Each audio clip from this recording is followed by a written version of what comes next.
Thank you. How's everybody doing tonight? All right, good to be here. Good to be here. Do we have anybody in here dating?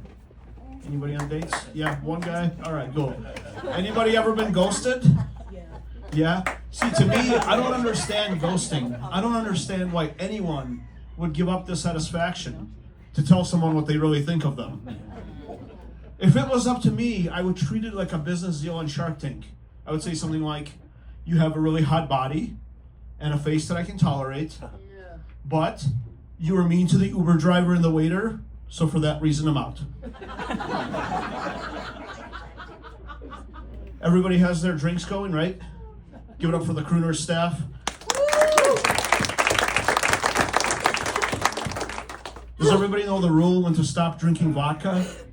When the D disappears. When you're ordering vodka, you're done for the night.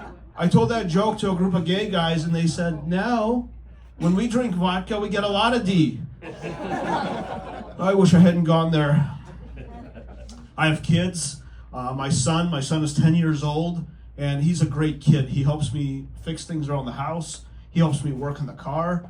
He's so handy and so bossy that he can run his own factory in China. My wife runs a hair salon, and she lets me take the upset customer calls because I need the material.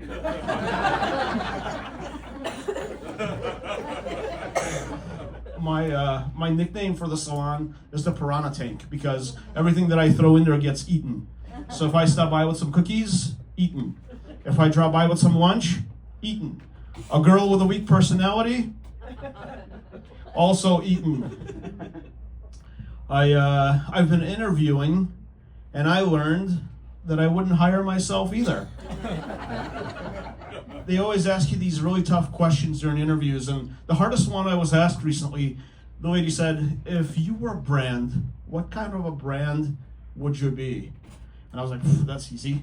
A Harley Davidson. And she was like, oh. She was impressed because she thought tough and manly. And I was like, nah, I offer mediocre performance for a premium price. I recently discovered that discussing salaries is on the same level as seeing each other naked. You'll never look at each other the same way again, and one of you is going to be a little bit disappointed. I went out to dinner with my father-in-law, and we saw this guy or girl. It was one of those situations where you get to decide who they want to be. And my father-in-law, he's a very traditional guy, so he's very disturbed by this. He turns to me and he asks, he's like, oh, I wonder where they hide their thing. And I had to explain it to him in a way that only an old Republican could understand. I said, conceal and carry. I'm a huge car guy. I love cars, but now's not the best time to buy a car. If you missed the wheeling and dealing and the close 'em and hose 'em of the car dealership, there's another place for you. Anybody been to a mattress store lately? Did you guys know this? I didn't know this. Did you guys know that you could finance a mattress? Yeah. How do you sleep at night knowing that your bed's not paid off? The first thing you notice when you walk into the mattress store is that the sales guy is in a suit. Why does a mattress salesman wear a suit?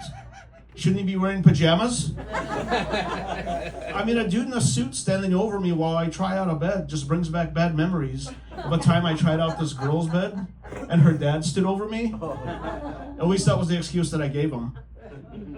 I just don't know why they feel the need to dress like lawyers. Looks like you're putting in long hours at the firm.